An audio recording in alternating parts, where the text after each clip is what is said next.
Dirigente Barazzuol, oggi riparte l'anno scolastico anche qui all'ISIS Giuseppe Verdi di Valdobbiadene. Com'è stata la mattinata?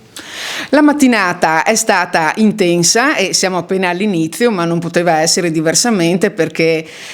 dopo tutti questi mesi il ritorno di tutti i ragazzi e di tutte le classi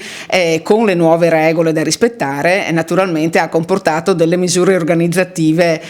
diverse rispetto al solito, però siamo partiti con grande emozione sia da parte dei ragazzi che, mi sento di dire, da parte degli insegnanti e da parte di tutti noi operatori scolastici. Quindi diciamo che questo era un passo davvero fondamentale, quello di partire ed avviare questo anno scolastico. Da adesso in poi si tratta di continuare e ce la metteremo tutta perché si possa continuare nel migliore dei modi. Quest'anno c'è anche un battesimo per la sezione distaccata, possiamo chiamarlo così, del suo istituto, proprio in via Piva a Valdobbiadene. Esattamente, anche questa è una novità che ci rende felici perché abbiamo trovato questi spazi grazie all'amministrazione comunale, ne avevamo bisogno sia per il maggior numero di classi che abbiamo quest'anno, sia per le misure Covid che ci impongono degli spazi un po' più ampi e quindi questo per noi è davvero una cosa importante che inauguriamo quest'anno e per l'appunto che coinvolge un po' tutti noi perché anche se ci sono solo 4 classi ma gli insegnanti saranno chiaramente in comune con le classi della sede centrale, quindi li sentiamo davvero come parte del nostro istituto come di fatto sono. Beh sì, è inutile dire che c'è un grande entusiasmo da parte dei docenti e anche da parte degli studenti che avevano voglia di arrivare a scuola, quelli del primo anno e gli altri di riprendere la scuola. Qui a Valdobbiadene, la nostra scuola, ma anche le altre scuole di Valdobbiadene sono fortunatissime perché oltre a vivere in un ambiente di per sé bello, abbiamo delle sedi molto belle, questa sede nuova è fantastica, abbiamo tutti gli spazi, sia gli spazi comuni che nelle aule, ma ho detto che devono partire da qualcosa che di sicuro non possono essere in preda all'incertezza e di sicuro c'è qualcuno che vuol bene a loro, dai genitori a eventualmente gli amici, ma devono fidare, e anche la scuola, noi siamo qua per il loro bene e devono aver fiducia in questo, per cui ho dato un messaggio di coraggio, ecco. Professor Sacchetta, quali sono i ruoli del referente Covid anche all'interno della vostra scuola? Secondo le direttive dalla parte del Ministero, in ogni istituto deve essere nominato un responsabile Covid dell'istituto. Le funzioni sono queste: se ipotizziamo dovesse arrivare una telefonata, ahimè negativa, nel senso che qualcuno di noi, oppure all'interno di un'aula,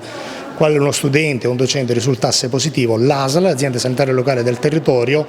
mi contatta e devo fornire tutti i nominativi di chi è stato in contatto l'alunno nelle 48 ore precedenti. Quindi io devo fornire i nomi di tutti e poi l'ASL ricontatterà appunto i nomi e contatterà tutte le persone che sono state in questo modo, cioè in questo caso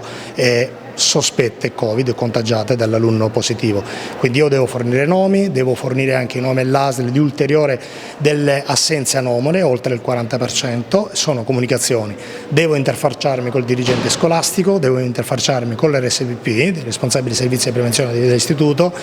e speriamo che la ripartenza sia meno dolorosa di quello che si sta prospettando, di quello che si dice in giro, e speriamo che una telefonata non arrivi mai al responsabile Covid. Comunque sì, è un incarico abbastanza impegnativo, ho un collaboratore in questo caso perché sono 2 plessi, perché abbiamo una parte staccata del Piva, mentre per quanto riguarda la casetta gestisco sempre io la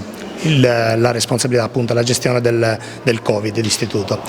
Beh, innanzitutto seguendo quelle che sono le disposizioni che ci venivano dal Ministero e dalla Regione, tutto quello che sono le norme di distanziamento dei banchi, quindi abbiamo ordinato banchi in più per poter avere più spazi e gestire le classi. Fortunatamente noi abbiamo le aule grandi e ci permettono di ospitare tutti i ragazzi in tutta sicurezza, con lasciare arieggiato e quant'altro. Abbiamo predisposto presidi di sicurezza, quindi dispenser automatici, un termoscanner all'entrata, non è obbligatorio, comunque in via precauzionale, e abbiamo allestito quella che è l'aula per eventuali casi sospetti di contagio nei quali verrà poi applicata tutta la procedura del caso. Beh, è un'emozione bella perché dopo tanto siamo ritornati e niente, un po' di sonno per la sveglia, però nonostante tutto si va avanti. Sì, dai, sono felice di essere ritornata e rivedere di nuovo i miei amici e tutti quanti, insomma. Ho ritrovato pace in me stessa da un lato e ho preso più tempo per me stessa anche. Naturalmente a tutti auguro un buon anno scolastico, stavolta più che mai abbiamo davvero bisogno di dircelo a vicenda. E ce lo diciamo a vicenda perché sappiamo che la collaborazione davvero concreta da parte di tutti è indispensabile per poter lavorare bene in quest'anno, ma sono certa che non mancherà da parte di nessuno e quindi buon anno scolastico davvero a tutti. Beh, la prima cosa è che non vediamo l'ora di vedere i ragazzi